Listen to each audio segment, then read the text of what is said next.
सर्व आयोजक आणि सर्व सहभागी विद्यार्थी पालक यांना सर्वप्रथम माझा नमस्कार. कोविड-19 च्या प्रभावाखाली महाराष्ट्रामध्ये विषाणूनं थोडासा धुमाकूळ घातलेला दिसतोय आणि त्यामुळे महाराष्ट्र सरकारनं MHT CET 2020 ही परीक्षा 4 जुलै ते 5 ऑगस्ट पर्यंत होणार होती, ती थोडीशी पुढे ढकललेली आहे. त्या परीक्षेचं वेळापत्रक लवकरच आपल्या समोर पुन्हा येणार आहे. फक्त मित्रांनो एक लक्षात घ्या की ही परीक्षा होणारच आहे याची खूणगाठ आपण मनाशी बांधावी. या परीक्षेसाठी रसायनशास्त्र विषय त्यामध्ये असणार आहे, अतिशय महत्वाचा विषय असणार आहे. त्या विषयातील काही ट्रिक्स असतील, टिप्स असतील किंवा काही शॉर्टकट्स असतील हे सांगण्यासाठी मी प्राध्यापक मिलिंद चंद्रकांत गायकवाड, कराडच्या Yashwantrao Chavan college of science मधून उपप्राचार्य पदावरून सेवानिवृत्त झालेला आहे. सध्या बालभारती कडं BOS मेंबर म्हणून मी काम करत आहे. 11वी-12वीची पुस्तक लेखनाचं काम झालेलं आहे बऱ्यापैकी आणि गेली 35 वर्ष या क्षेत्रामध्ये मी काम केलेलं आहे. एवढंच नव्हे तर 2019 आणि मार्च 2020च्या ज्या प्रश्नपत्रिकांचा बदल झाला त्या बदलामध्ये एक I was one of the member of that committee. म्हणजे खूप मोठं काम या विषयामधून केलेलं आहे. आणि श्री छत्रपती शिवाजी महाराज अभियांत्रिकी महाविद्यालय नगर आणि IN सकाळच्या माध्यमातून आपल्या समोर या रसायनशास्त्र विषयाच्या अनुषंगाने संवाद साधण्यासाठी मी उपस्थित आहे. कोविडचा प्रभाव जरी असला तरी त्याची केमिस्ट्री समजून घेणं खूप महत्वाचं आहे. या परीक्षेची तयारी आपण करत असणार आहात त्याच्यासाठी एक आपण सगळ्यात महत्वाचं एक ध्येय काहीतरी ठेवलेलं असणार आहे. म्हणजे सगळ्यात महत्वाचं काय असेल तर जी परीक्षा आपण देऊन पुढे जाणार आहोत त्याचं setting of goal is very important. यामध्ये तुम्हाला प्रश्न पडले पाहिजे की व्हॉट इज माय गोल, माझं नेमकं ध्येय काय असणार आहे आणि इज माय गोल रिअलिस्टिक, खरंच वास्तववादी आहे का, आणि जर ते असेल तर how much efforts has to be put into fulfil my goal. हे उद्दिष्ट साध्य करण्यासाठी मला किती क्षमतेनं अभ्यास करावा लागेल असे प्रश्न तुम्हाला निश्चितच पडले असतील आणि त्या दृष्टिकोनातून आपण तयारी करत असणार आहातच. माझी खात्री आहे तुम्हाला सगळ्या गोष्टी माहीत असतील, किंबहुना असतीलच, पण तरी देखील त्याची वारंवार आता ज्यावेळी आपल्या समोर बऱ्याचशा गोष्टींचा उलगडा तुम्हाला झालेला पाहायला मिळेल. यासाठी सर्वप्रथम तुम्हाला माहित पाहिजे जी परीक्षा आपण देणार आहोत त्याचा क्वेश्चन पेपर पॅटर्न काय असणार आहे हा माहित असेल, परंतु यामध्ये सगळ्यात महत्वाचं तुमच्या दृष्टिकोनातून those are appearing for CET आणि जे अभियांत्रिकी महाविद्यालयामध्ये प्रवेश घेणारे आहेत अशा विद्यार्थ्यांसाठी पेपर 1 मॅथमॅटिक्स आणि पेपर 2 फिजिक्स केमिस्ट्री हे खूप महत्वाचे विषय आहेत. यामध्ये पेपर सेकंड मध्ये फिजिक्स 50 MCQs असतील आणि केमिस्ट्री 50 MCQs असणार आहेत. टोटल 100 MCQs असतील. यासाठी टाइम जो असणार आहे तो 90 मिनिट्स असणार आहे. खूप कमी कालावधी असणार आहे. So you have to manage time. म्हणजे time management is very important factor for such examination. त्यामध्ये सगळ्यात महत्वाचं काय असेल तर कम्प्लीट सिलेबस जी परीक्षा आपण देणार आहोत त्या संपूर्ण परीक्षेसाठी असणारा अभ्यासक्रम काय आहे, कसा आहे याची नेमकी कल्पना तुम्हाला माहित असणं आवश्यक असणार आहे. यासाठी मित्रांनो तुम्हाला 11वीचा जो काही अभ्यासक्रम असणार आहे त्यातला 20% weightage is given to the 11th standard and 80% weightage is given to the 12th standard. म्हणजे यामध्ये एकूण 50 प्रश्न असणार आहेत. त्या 50 प्रश्नापैकी 10 प्रश्न हे 11वीच्या अभ्यासक्रमावर असणार आहेत आणि राहिलेले 40 प्रश्न हे 12वीच्या अभ्यासक्रमावर असणार आहेत. 12वीच्या विद्यार्थ्यांना सगळ्यात महत्वाचं एक लक्षात घ्या की जी तुम्ही 11वी अभ्यासलेले आहे, जे 11वीचं टेक्स्टबुक तुम्ही अभ्यासलेलं आहे त्यातले हे 9 धडे येणाऱ्या CET परीक्षेमध्ये असणार आहेत. नवीन अभ्यासक्रमाचं टेक्स्टबुक अजिबात हातात घेऊ नका. जुनं तुम्ही जे अभ्यासलेलं असणार आहे त्यातले हे 9 धडे असणारे आहेत आणि या 9 धड्यावर 10 प्रश्न विचारले जाणार आहेत. यामध्ये प्रश्न basic principles and techniques in organic chemistry आणि अल्केन शेवटचे 2 धडे असणार आहेत 8 आणि 9 क्रमांकाचे. यावर साधारणपणे परीक्षेमध्ये 2 प्रश्न विचारले जाऊ शकतात. म्हणजे एकीकडे 9 धडे आणि 10 प्रश्न असल्यामुळं 8 आणि 9 पैकी एक असा कुठला तरी टॉपिक असेल की ज्यावर 2 प्रश्न हे निश्चित विचारले जाणारे आहेत. राहिलेला 80% सिलेबस जो असणार आहे याच्यामध्ये in all there are 16 topics. यामध्ये जो काय अभ्यास आहे माझा त्याच्या अनुषंगाने या 16 धड्यांचं विभाजन मी केलेलं आहे. पहिले 5 धडे जे असणार आहे त्या 5 धड्यांचं वैशिष्ट्य काय असणार आहे, कारण अभ्यास करत असताना प्रत्येक धड्याचा अभ्यास हा वेगळ्या पद्धतीने असतो. पहिले 5 धडे जर आपण करायचं म्हटलं तर यामध्ये तुम्हाला माहित आहे यामध्ये लॉस काय, न्यूमरिकल्स आहेत, भरपूर फॉर्म्युले असणार आहेत, म्हणजे या सगळ्यांचा तुम्हाला विचार करावा लागणार आणि यासाठी शॉर्टकट्स तुम्ही सुरुवात करताना वास्तविक पाहता अभ्यास हा तुम्ही डेव्हलप केला पाहिजे, त्याला त्रुटी काय आहेत आणि मग कशा पद्धतीने आपण ही मांडणी केली पाहिजे याचाही अभ्यास तुमचा असणं आवश्यक असणार आहे. पुढं 6, 7, 8, 9 हे जे टॉपिक्स असणारे आहेत हे सगळे थेरॉटिकल बेस असणार आहेत आणि यामध्ये केमिकल इक्वेशन्स असणार आहेत.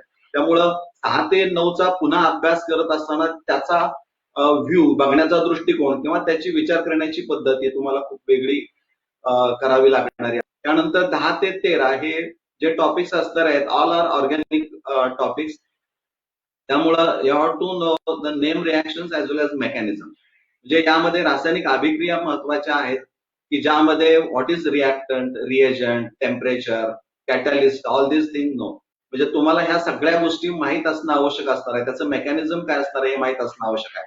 जे पुन्हा या धड्यांचा अभ्यास करताना तुम्हाला वेगळ्या पद्धतीने अभ्यास करावा लागेल. 14, 15, 16 हे जे टॉपिक्स असणार आहेत बायोमॉलिक्युल्स, पॉलिमर्स आणि केमिस्ट्री इन एव्हरीडे लाईफ, हे टॉपिक जे असणार आहेत अप्लाइड आहेत किंवा स्ट्रक्चर बेस्ड आहेत. त्यामध्ये खूप मोठी स्ट्रक्चर तुम्हाला बघायला मिळतील. त्या स्ट्रक्चरकडे बघू नका, तर त्या स्ट्रक्चर मध्ये नेमकं काय बदल आहे आणि मग त्याच्या खाली नाव काय, त्याचा उल्लेख काय, त्याचं कॅरेक्टरिस्टिक काय आहे. You have to find out the rare property of each thing. म्हणजे दुर्मिळ गुणधर्म काय आहेत हे जर तुम्ही लक्षात घेतले तर प्रश्न हे अशाच पद्धतीनं किंवा अशाच भागावर निश्चित विचारले गेलेले तुम्हाला पाहायला मिळतील. ही परीक्षा देताना तुम्हाला काही गोष्टींची माहिती असणं आवश्यक आहे किंवा काही गोष्टी तुम्ही लक्षात ठेवणं गरजेचं आहे. त्यातली सगळ्यात महत्वाची गोष्ट आहे आणि आनंदाची गोष्ट तुमच्या दृष्टीनं प्लस पॉईंट असणारी आहे की no negative marking for wrong answer. म्हणजे चुकून जर गोल झाला तर तिथं घाबरण्याचं कारण काही नाही आणि त्यामुळं ही जी परीक्षा असणारी आहे ती तुमच्या दृष्टिकोनातून खूप महत्वाची आहे. तुमचा हा प्लस पॉईंट आहे की तिथं निगेटिव्ह मार्किंग नाही. परंतु या परीक्षेमध्ये जे काही एमसीक्यूज असणार आहेत 50 ऑल आर अप्लाइड असणार आहेत, म्हणजे ऍप्लिकेशन ओरिएंटेड सगळे प्रश्न असणारे आहेत आणि त्याची डिफिकल्टी लेवल जर विचारात घेतली आपण तर साधारणतः हा टेबल तुमच्या समोर येतोय. इझी 18 असतील, मॉडरेट किंवा मीडियम 18 प्रश्न असणार आहेत आणि डिफिकल्टी लेवल असणारे 14 प्रश्न असणार आहेत की ज्यामध्ये सर्वसाधारणपणे 4 ते 5 न्यूमेरिकल्स ही आपल्याला पाहायला मिळतील. म्हणजे साधारणतः हा भाग आहे हा टेंटेटिव्ह आहे, थोडासा प्लस मायनस याच्यामध्ये अपेक्षित आहे. फ्लेक्झिबिलिटी त्याच्यामध्ये असू शकते आणि साधारणपणे या पद्धतीनं एक आउटलाईन आपल्या समोर असणार आहे ते आपण लक्षात ठेवली पाहिजे. या परीक्षेची तयारी करत असताना सगळ्यात महत्वाचं काय असेल तर जे स्टडी मटेरियल, कारण जी परीक्षा आपण देणार आहोत त्याचं नेमकं स्टडी मटेरियल काय आहे हे पहिल्यांदा जाणून घ्या. मित्रांनो इथं एक सगळ्यात महत्वाची गोष्ट तुम्ही लक्षात ठेवायची आहे की जर ही फक्त तुम्ही सीईटी देणार असाल महाराष्ट्र स्टेटची तर good study material for this examination चा विचार जर केला तर 11वीचं टेक्स्टबुक आणि 12वीची जी 2 पार्ट्स असणार आहेत ही 2 टेक्स्टबुक म्हणजे एकूण 3 टेक्स्टबुक तुमच्या समोर दिसत आहेत. ही 3च वाचा, 3च्या पलीकडे जाऊ नका. जे विद्यार्थी नीट आणि जेईला जाणार आहेत त्यांनी तो वेगळा अभ्यास करायला हरकत नाही या पुस्तकाच्या व्यतिरिक्त, पण सीईटी परीक्षा देणाऱ्या विद्यार्थ्यांनी या पुस्तकाशिवाय दुसऱ्या पुस्तकाकडे जाऊ नका. हा अनुभव आहे किंवा या पद्धतीनंच प्रश्न सेट केले गेलेले आहेत. सगळ्यात महत्वाचं काय लक्षात ठेवायचं असेल तर ती पुस्तकं वाचत असताना इटालिक आणि बोल्ड पोर्शन जिथं असेल त्या पुस्तकामधून त्याकडे लक्ष द्या. त्याच्या भोवतीच एमसीक्यूज तयार केलेले असणारे आहेत. रीड ऑल टॉपिक्स केअरफुली, 16 असतील आणि ते 9 असतील आणि रीड लाईन टू लाईन म्हणजे प्रत्येक ओळ ना ओळ तुम्ही वाचा. आणि मित्रांनो एक हातात पेन्सिल घ्या, वाचत असताना ज्या ठिकाणी तुम्हाला असं वाटेल की थोडंसं वेगळेपण आहे तिथं थांबा आणि काय वेगळेपण आहे त्याच्यावर एमसीक्यू तयार होऊ शकतो का हा विचार तुम्हाला पण पडणं गरजेचं आहे. तर त्या दृष्टिकोनातून आपण तयारी करणं गरजेचं आहे. लर्न ऑल नेम रिॲक्शन्स, एकूण 29 जवळजवळ नेम रिॲक्शन टेक्स्टबुक मध्ये आहेत आणि त्याचं मेकॅनिझम काय असणार आहे त्याचा फ्लोचार्ट पण आपण तयार करणं गरजेचं आहे. Do all text and in text questions. These questions have very additional information. म्हणजे टेक्स्ट मध्ये असतील किंवा इनटेक्स्ट मध्ये दिलेले हे सगळे एकदा बघा. जेवढी प्रश्नांचं स्वरूप तुम्ही बघत जाल तेवढी ते परीक्षा अधिक सोपी होत जाणारी आहे. या परीक्षाच्या प्रश्नपत्रिकेमध्ये मांडणी करताना साधारणपणे असं केलं जातं की सोपं आणि मग हळूहळू मीडियम आणि नंतर मग डिफिकल्ट ही चढत्या क्रमानं प्रश्नांची मांडणी असते आणि त्या दृष्टीनं तयारी तुमची मानसिकता ठेवणं गरजेचं असणार आहे. यामध्ये साधारणपणे कन्सेप्च्युअल बेस्ड एमसीक्यूज असणार आहे, म्हणजे संकल्पनावर आधारित काही प्रश्न विचारले जातील, काही बुद्धिमत्तेचा वापर करून म्हणजे क्रिटिकल थिंकिंग अशा पद्धतीचे एमसीक्यूज असणारे आहेत. त्यामध्ये मॅथमॅटिकल पार्ट त्याच्यामध्ये येणार आहे, कॅल्क्युलेशनचा पार्ट त्याच्यामध्ये येऊ शकतो. स्टेटमेंट बेस्ड विधानावर आधारित काही एमसीक्यूज असणार आहेत, म्हणजे लॉज आहेत त्याच्या अनुषंगानं काही माहिती तुम्हाला विचारली जाऊ शकते, किंवा ग्राफिकल इलस्ट्रेशन बेस्ड एमसीक्यूज असणारे आहेत, म्हणजे ग्राफ आहे आणि त्याच्या आधारे तुम्हाला मग प्रश्न विचारला असेल तर तसे प्रश्न पण मांडले जाऊ शकतात, किंवा डायग्राम्स आहेत, आकृतीवर आधारित प्रश्न आहेत, त्या अनुषंगाने प्रश्नांची आखणी केली जाते किंवा विचारले जातात. मित्रांनो, इथे एक गोष्ट लक्षात ठेवायची आहे की प्रश्न पत्रिकेमधले प्रश्न हे तुम्हाला पास करण्यासाठी नाहीत, तर तुमची बुद्धिमत्ता तपासण्यासाठी असतात. विचार केला जातो की त्या विद्यार्थ्याला तो प्रश्न सुटणार नाही, म्हणजे तो सोडवण्याच्या दृष्टिकोनातून तुम्हाला त्या पद्धतीनं अभ्यास करणं हे गरजेचं आहे. आता आपण काही एमसीक्यूज टॉपिकच्या काही जे महत्वाचे मला वाटतं त्या अनुषंगाने आपण इथं चर्चा करूया.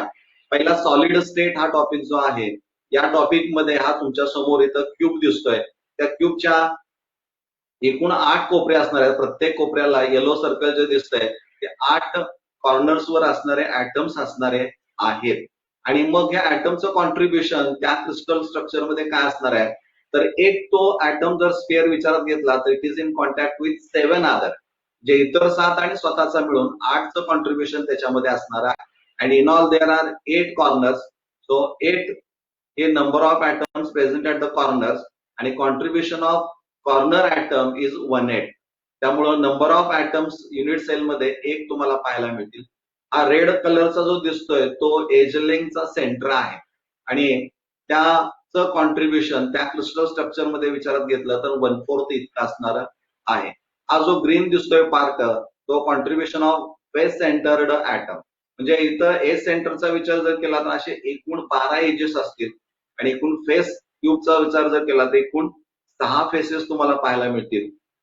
त्यामुळं 1/2 मल्टिप्लाइड बाय 6 केलं तर 3 ऍटम्स एकूण एका क्यूब मध्ये तुम्हाला फेसला पाहायला मिळतील. ही डायगोनल रेष आहे, त्याला आपण फेस डायगोनल असं आपण म्हणतो.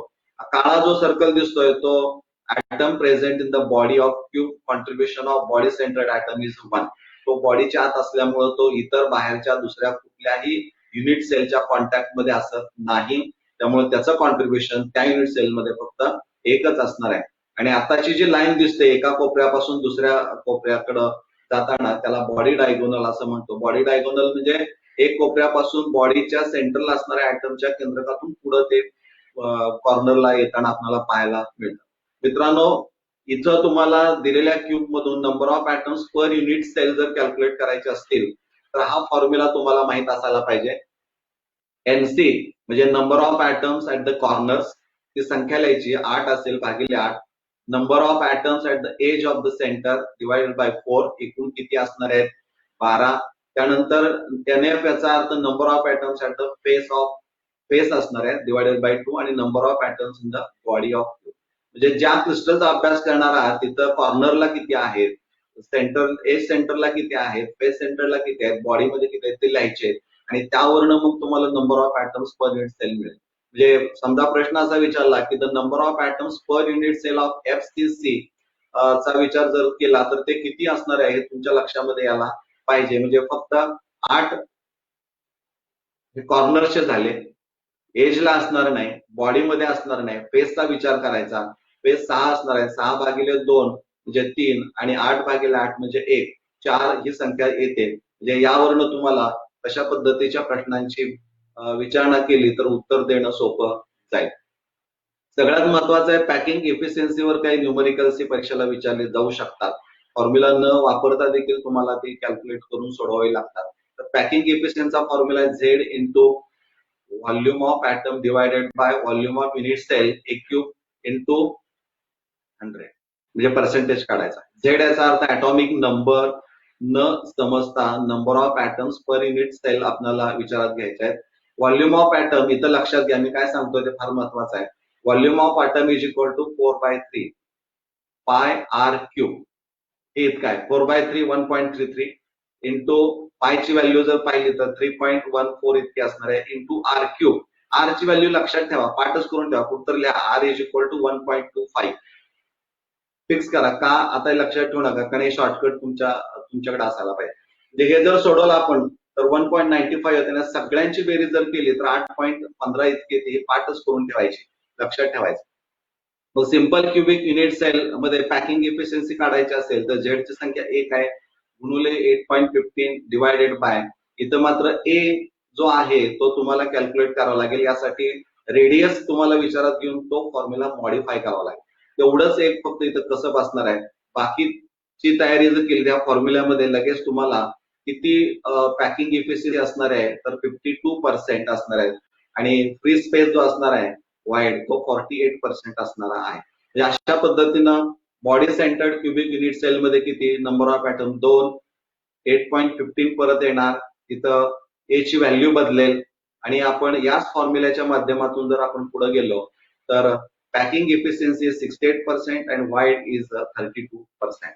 एफसीसी मध्ये आपण पाहिलं तर नंबर ऑफ ऍटम 4 असणार आहेत मल्टिप्लाइड बाय 8.15, परत इथं फॉर्म्युला बदलतो आणि जर पॅकिंग इफिशियन्सी पाहिली तर ती 74% इतकी आणि वाईड 26%. या फॉर्म्युल्याच्या आधारे तुम्हाला फ्री स्पेस किती आहे म्हणजे व्हाईट किती आहे आणि ऑक्युपाइड किती आहे हे तुम्हाला सांगता येईल. तर याच्यामध्ये प्रश्न विचारला जाऊ शकतो, the percentage of free space in body centred cubic unit cell is. तुम्हाला ऑप्शन दिलेले आहेत, मला वाटतं तुम्ही बघत असाल तर ऑप्शन तिथं टाईप करून तुम्ही सेंड करू शकता लगेच. म्हणजे अशा पद्धतीचे प्रश्न हे तुम्ही सुद्धा तयार करावेत असं मला वाटतंय. यामध्ये सॉलिड स्टेट मध्ये आणखीन एक प्रश्न आहे, which is the correct statement. म्हणजे असे स्टेटमेंटवर आधारित असतील, म्हणजे density decreases in case of crystals with Schottky defect. दुसरा आहे सोडियम क्लोराइड इज इन्सुलेटर आहे, silicon is a semiconductor. Frenkel defect is favored in those ionic compounds in which sizes of cation anions are almost equal and the number of tetrahedral holes are always double the number of anions. ही विधानं दिलेली आहेत, यातलं incorrect विधान कोणतं आहे, incorrect statement कोणतं आहे तुम्हाला शोधावं लागेल. यासाठी तुम्हाला टेक्स्टबुक वाचावं लागेल आणि टेक्स्टबुक मधल्याच ह्या लाईन्स असतात आणि याचा विचार जर केला तर याचं आन्सर असणार आहे, correct answer is a C. आणि यामध्ये कटायन अनियनचा जो रेशो असणार आहे तो कटायनची साईज लहान असेल आणि अनियनची साईज असणार आहे ती मोठी असणार आहे आणि इथं विधान हे चुकीचं दिलेलं आहे, ऑलमोस्ट इक्वल असं म्हटलेलं आहे. त्यामुळे अशा पद्धतीची विधानं ही आणि वाचण्यामध्ये पण वेळ जातो, अर्थ लावण्यामध्ये वेळ जातो. त्यामुळे टेक्स्टबुक जर अगोदर तुम्ही वाचला असेल तर निश्चितच अशी एमसीक्यू सोडवायला मदत होऊ शकते. एक गणित दिलेलं आहे आणि खूप साधं गणित आहे पण विचार करायला लावणार आहे. If a is the edge length of the side of the cube, the distance between the body centred atom and one corner atom in the cube will be. One corner atom असं म्हटलेलं आहे, म्हणजे body सेंटरला आहे परंतु तो body पासून फक्त एकाच कोपऱ्याला जोडलाय, दुसऱ्या कोपऱ्याला जोडलेला तो नाही असं त्यांनी विचारलेलं आहे. आणि दीज आर दी ऑप्शन्स. त्यातलं करेक्ट ऑप्शन जे असणार आहे डायग्राम बघितलं तुमच्या लक्षामध्ये येईल. हे जे दिलेलं आहे ते एज लेंथ असणारे आहे आणि बॉडी सेंटरचा एक भाग तिथून एका कोपऱ्याला जोडलेला आपल्याला पाहायला मिळतो, त्याला आपण म्हणूया half of the body diagonal. तो फॉर्म्युला जर विचारात घेतला तर √3a डिवायडेड बाय 4 ऍक्च्युअली येतं पण त्याच्यामध्ये हाफ असल्यामुळे तिथं 2, त्यामुळे correct option is a D. म्हणजे अशा पद्धतीनं प्रश्न वाचत असतानाच त्याची सोडवणूक तुमच्या मनामध्ये होणं गरजेचं असणार आहे. दुसरा टॉपिक आहे सोल्युशन्स अँड कॉलिगेटिव्ह प्रॉपर्टीज. जे इथेही लॉज आहेत, स्टेटमेंट्स आहेत, कन्सेप्च्युअल आहे, बऱ्याचशा गोष्टी याच्यामध्ये आहेत, फॉर्म्युलीज आहेत. पण एक साधं गणित वेगळ्या पद्धतीने विचार करायचा तुम्हाला राऊल्स लॉच्या अनुषंगाने. हे सोल्युशन ऑफ क्लोरोफॉर्म अँड ऍसिटोन साधं आहे की क्लोरोफॉर्म आणि ऍसिटोनचं हे मिक्सचर जे आहे सोल्युशनचं त्याच्यावर त्याने विचारलेलं आहे की obeys Raoult's law, shows a negative deviation from Raoult's law, shows a positive deviation from Raoult's law and behaves like a near ideal solution. म्हणजे यासाठी तुम्हाला काय लक्षात ठेवायचं आहे तर साधं दिले क्लोरोफॉर्म ऍसिटोन. म्हणजे शोधायचं कसं तुम्हाला माहित आहे तर त्यामध्ये ए म्हणजे सोल्यूट असेल, सॉल्व्हंट असेल आणि सोल्यूट याच्यामधलं जे काही मॉलिक्युलर इंटरॅक्शन असणार आहे ते कसं आहे, हायड्रोजन बॉन्डिंग आहे की नाही याचा शोध घेत गेला आणि जर हायड्रोजन बॉन्डिंग दोघांच्या मध्ये तयार झालं तर मग त्यामध्ये काय होतं ह्या सगळ्या गोष्टींचा विचार सरकन तुमच्या समोर तो यायला पाहिजे आणि त्याचा विचार जर केला तर याचं करेक्ट ऑप्शन तुम्ही काढू शकता. कारण क्लोरोफॉर्म मधला H आणि ऍसिटोन मधला oxygen there is a formation of hydrogen bonding between this two. त्यामुळं त्याचं वेपोरायझेशन व्हायला वेळ लागतो. त्यामुळं जे असणार आहे ते it shows a negative deviation from Raoult's law. म्हणजे ह्या सगळ्या गोष्टी त्या क्वेश्चन वाचत असताना तुमच्या डोळ्यासमोर येणं गरजेचं आहे आणि त्यावेळेसच त्याची सोडवणूक होऊ शकते. थर्मोडायनामिक्सचा विचार जर केला तर इथं खूप डेफिनेशन्स भरलेला आहे. लॉचे स्टेटमेंट्स आहेत, काय मॅथमॅटिकल पार्ट पण असणार आहे. पण हा एक प्रश्न जो खूप महत्वाचा आहे, याच्यावर वारंवार यावर्षी पण या पद्धतीनं तुम्हाला विचारलेला पाहायला मिळेल. Which among the following equations represents first law of thermodynamics under diabatic conditions? Diabetic condition याचा अर्थ ती डेफिनेशन तुम्हाला आठवायला पाहिजे.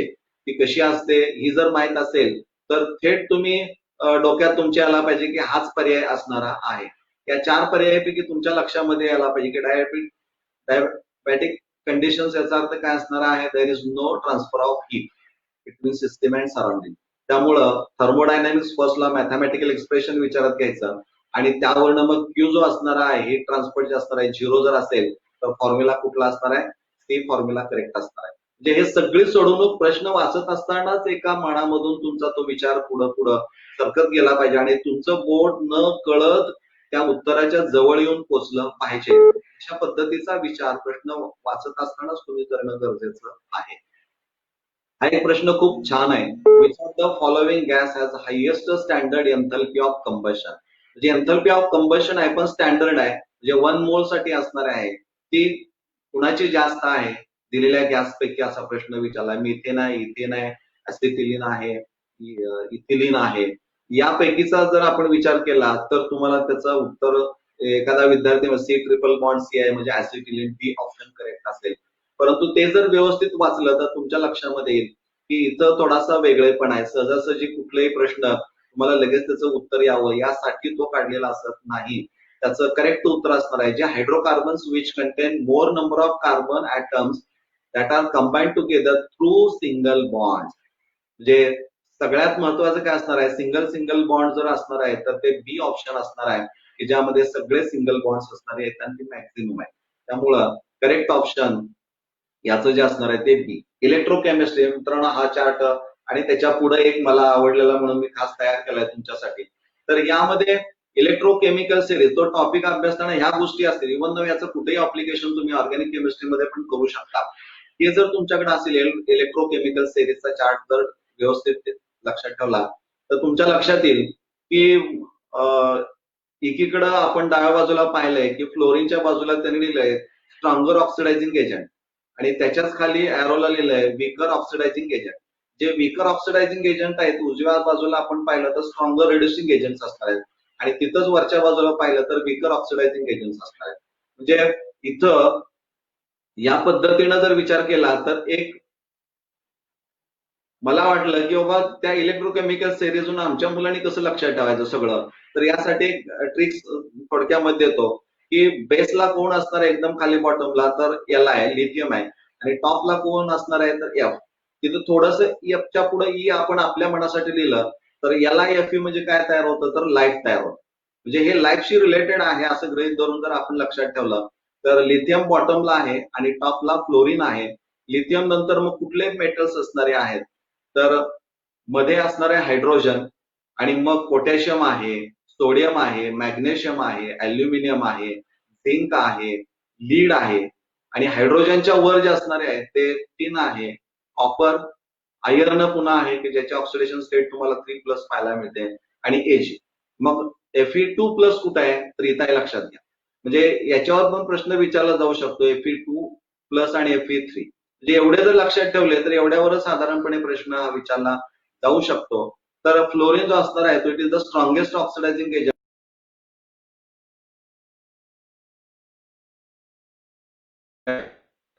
आणि लिथियमच्या बाबतीमध्ये it is the strongest reducing agent. So this has a great tendency to lose electron. म्हणजे जो इलेक्ट्रॉन लवकर देतो तो लवकर घेत नाही. म्हणजे संत आपण कुणाला म्हणतो जो देतो दाता असतो तो कधी असं माघारी घेत नाही. म्हणजे जो इलेक्ट्रॉन लवकर देतो तो इलेक्ट्रॉन लवकर घेत नाही. आणि हाच सिक्वेन्स आपण जर पाहिला तर पोटॅशियम सोडियमला इलेक्ट्रॉन देईल, सोडियम अल्युमिनियमला, पण अल्युमिनियम सोडियमला देऊ शकणार नाही. म्हणजे या दृष्टिकोनातून आपण जर विचार केला तर याच्यावर प्रश्न असे विचारले जाऊ शकतात. हा जो असणार आहे तो सेल रिप्रेझेंट केलेला असणार आहे. आणि मग याच्यावर प्रश्न असतो की कुठला रिड्युसिंग एजंट असेल किंवा कोणता ऑक्सिडायझिंग एजंट याच्यामध्ये असेल. तर यामध्ये मांडणी करताना एक सेल असा जर मांडला असेल तर आता ए टाईप केलंय पहा मी, तर ए याचा अर्थ एनोड, बी डबल लाईन वर केलं याचा अर्थ सॉल्ट ब्रिज आहे ते, आणि इथं सी टाईप केलं याचा अर्थ तो कॅथोड. म्हणजे ए बी सी असं करायचं. जिथं डबल लाईन आहे तिथं ब्रिज म्हणून बी करा, इकडे डाव्या बाजूला ए करा आणि उजव्या बाजूला सी करा. म्हणजे ए म्हणजे एनोड असेल, बी म्हणजे ब्रिज असेल म्हणजे सॉल्ट ब्रिज आहे, आणि सी म्हणजे कॅथोड असेल. मग जो एनोड असेल तो ऑक्सिडेशन मध्ये भाग घेईल म्हणजे तो रिड्युसिंग एजंट असणारा आहे, आणि जो कॅथोड असणार इट अंडरगोज रिडक्शन, त्यामुळे it acts as an oxidising agent. म्हणजे शॉर्ट मध्ये जर एवढ्या गोष्टी लक्षात ठेवल्या तर यावर कोणत्याही प्रकारचा प्रश्न विचारला तर तुम्हाला उत्तर देणं सोपं असणार आहे. म्हणजे यामध्ये काही नाही. हा एक प्रश्न याच्यावर आधारित आहे. For reduction of silver ions, बघा खूप छान प्रश्न आहे. Reduction of silver ions with copper metal, the standard cell potential was found to be. त्यांनी व्हॅल्यू दिलेली आहे आणि you have to calculate the गिव्स फ्री एनर्जी. ती व्हॅल्यू कॅल्क्युलेट करायला सांगितली. फॅरेडे तुम्हाला व्हॅल्यू दिलेली आहे. चार्ट तुमच्या समोर आहे. सिल्वर आहे, कॉपर मेटल आहे, कुठे आहे बघा. तर इथं तुमच्या लक्षात येईल की they are placed above the hydrogen, आणि त्यातला जो सिल्वर असणार आहे त्याची सिल्वरची position it is placed again above the Cu2 plus आहे. आणि मग तुम्हाला केमिकल रिएक्शन लिहावी लागेल. व्हॅलन्सी जर तुमच्या लक्षामध्ये आलं Ag प्लस आहे आणि कॉपर 2 प्लस आहे, म्हणजे इथं रिएक्शन मध्ये कुणाचं ऑक्सिडेशन होईल कुणाचं रिडक्शन होईल तुम्हाला पटकन सांगता यायला पाहिजे. कॉपर जो असणार आहे तो इलेक्ट्रॉन देणार आहे का घेणार आहे हे तुम्हाला ठरवावं लागेल. Ag प्लसचं काम म्हणजे ह्या सगळ्या गोष्टी जर तिथं पाहिल्या तर तुम्हाला ती इक्वेशन्स तयार करावं लागतील. ऑक्सिडेशन हाफ आणि रिडक्शन हाफ, त्यावरून नंबर ऑफ इलेक्ट्रॉन्स तुम्हाला किती त्यामध्ये बॅलन्स करावं लागतील ते विचारात घ्यावं लागतील, आणि हा फॉर्म्युला तुम्हाला मांडावा लागेल. म्हणजे या पद्धतीनं तुम्हाला ते गणित हे सोडवावं लागणार आहे. General principles and process of isolation of elements, हा थेरॉटिकल पार्ट आहे. मिनरल्स खूप आहेत त्यामुळे केमिकल फॉर्म्युले तुम्हाला लक्षात ठेवावी लागणारी आहे. ओरचा फॉर्म्युला असेल, पण त्यामध्ये काही साऱ्या गोष्टी आहेत बघा. की एक प्रश्न असा आहे की during electrolytic refining of blister copper the metal which does not react with dilute sulfuric acid present in electrolytic cell. हे खूप साधा आहे. During electrolytic refining of blister copper the metal which does not react with dilute sulfuric acid present in electrolyte is options nickel, iron, silver आणि zinc. आता याच्यामध्ये तुम्हाला माहित पाहिजे किंवा कोणते असे मेटल्स आहेत की ते metals they do not react with dilute sulphuric acid. तर या दिलेल्यापैकी सगळ्यात जो असणार आहे तो सिल्वर आहे, आणि सिल्वर असेल किंवा त्याच्या जोडीला गोल्ड असेल तर this two metals do not react with dilute sulphuric acid. म्हणजे हे तुम्हाला बेस्ट त्याचा जो असणार आहे हे माहित असणं गरजेचं आहे. So correct option is a C. सगळ्यात महत्वाचं मित्रांनो, हा पिरियडिक टेबल ज्याचा पार्ट आहे ना किंवा ज्यांनी याच्यावर खूप अभ्यास केलाय ना त्याला पूर्ण केमिस्ट्री आली असं आपण म्हणायला काही हरकत नाही. मला जे वाटलं की तुम्ही हे लक्षात ठेवावं आणि तुम्ही यातनं काही निर्माण करावं. हा टेबल तुम्ही बघताय नीट बघा. आता डावीकडून उजवीकडून आपल्याला डावीकडे जायचंय, म्हणजे 18 कडून इकडं एक ग्रुप कडे जायचंय आपल्याला. बघा एक इनर्ट गॅस एलिमेंट जे असणारे आहेत, इनर्ट गॅस एलिमेंट जे असणारे आहेत त्याच्यावर प्रश्न येऊ शकतो. Most abundance inert gas element in atmosphere.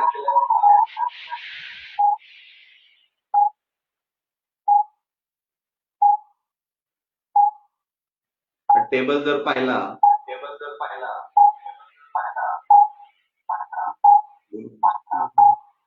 तर याच्यामध्ये इनर्ट गॅस जो असणार आहे तो, त्यानंतर पुन्हा फ्लोरीन फॅमिली जर आपण पाहिले हॅलोजन मध्ये तर प्रश्न असा विचारला जाऊ शकतो की which one of the non metal is a liquid at A room temperature. तर त्याच्यामध्ये ब्रोमीन असणार आहे, आणि पुढे ऑक्सिजन फॅमिली मध्ये गेलो तर आपण पोलोनियमला दिसतंय का. तर प्रश्न असा विचारला जाऊ शकतो की which metal crystallises as simple cubic unit sale.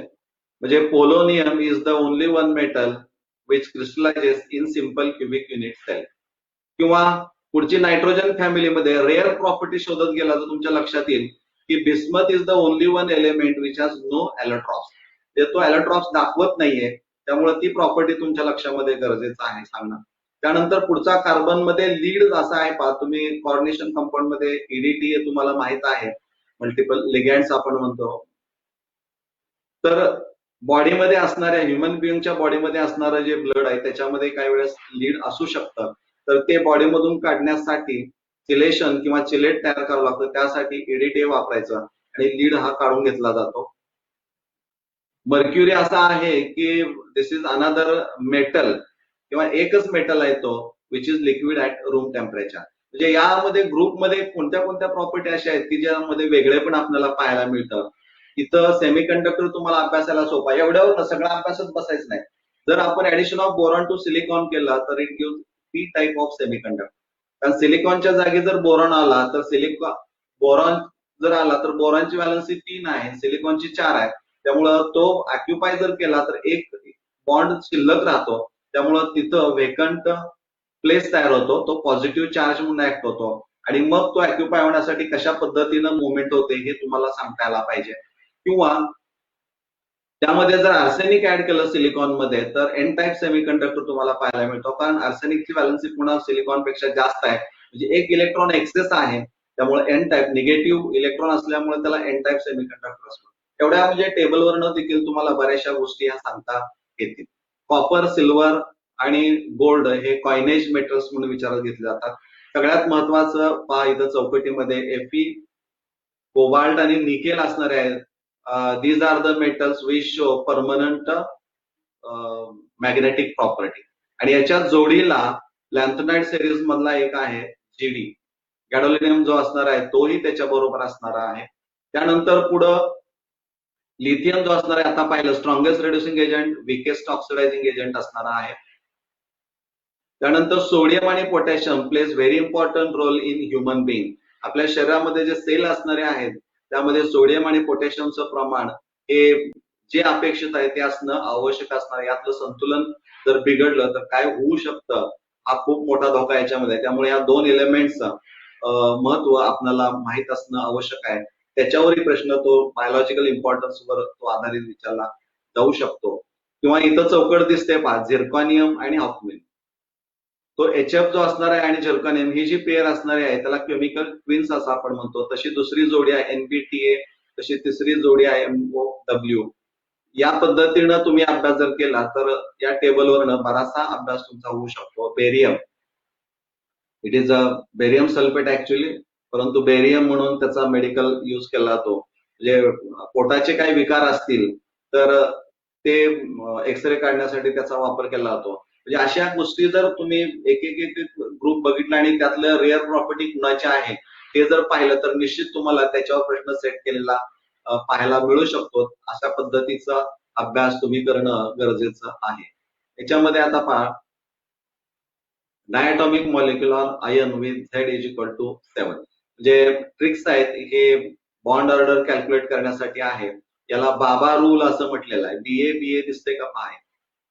तर हे फक्त ज्या मॉलिक्युलचा किंवा आयन मध्ये इलेक्ट्रॉनची संख्या किंवा एकूण झेडची किंमत 7 पर्यंत आहे एवढ्यांसाठीच ते आहे.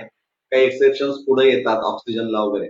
Li2 असेल तर टोटल नंबर ऑफ इलेक्ट्रॉन्स 2 आहेत, तर ते BAच्या ठिकाणी आपण लिहिलं 2 2 2 0. तर बॉन्ड ऑर्डर कॅल्क्युलेट करायचा फॉर्म्युला तुमच्या समोर आहे. -2 केलं तर 2 दिसतं, त्यामुळं 1 ही बॉन्ड ऑर्डर येणारी आहे. Li2 -1 जर केलं तर Li2 असेल तर 6 इलेक्ट्रॉन्स, -1 असल्यामुळे again there is addition of 1 electron, तो टोटल इलेक्ट्रॉन्स आर 7. ते पहिल्यांदा बॉन्डिंग, नंतर अँटी बॉन्डिंग, पुन्हा बॉन्डिंग, पुन्हा अँटी बॉन्डिंग अशा पद्धतीनं ती मांडणी असते. त्यामुळं त्या एकूण इलेक्ट्रॉनचं डिस्ट्रीब्युशन BA स्वरूपात जर केलं तर मग बी मध्ये बॉन्डिंग मध्ये एकूण किती इलेक्ट्रॉन्स, अँटी बॉन्डिंग मध्ये किती इलेक्ट्रॉन्स हे जर पाहिलं तर निश्चित तुम्हाला बॉन्ड ऑर्डर कॅल्क्युलेट करता येते. किंवा तसाच एक पिरॅमिड तर अशा पद्धतीचे शॉर्टकट्स हे आपल्याकडे आहेत आणि ते आपण स्वतः डेव्हलप करावेत. मित्रांनो, या परीक्षेचा अभ्यास करताना तुम्हाला स्वतःला प्रश्न पडले पाहिजेत, स्वतः प्रश्नांची निर्मिती केली पाहिजे आणि त्या प्रश्नांची उत्तरं शोधली पाहिजेत. या पद्धतीने अभ्यास केला तर आपण निश्चितच यश या परीक्षेला मिळवू शकतो असं मला वाटतंय. धन्यवाद.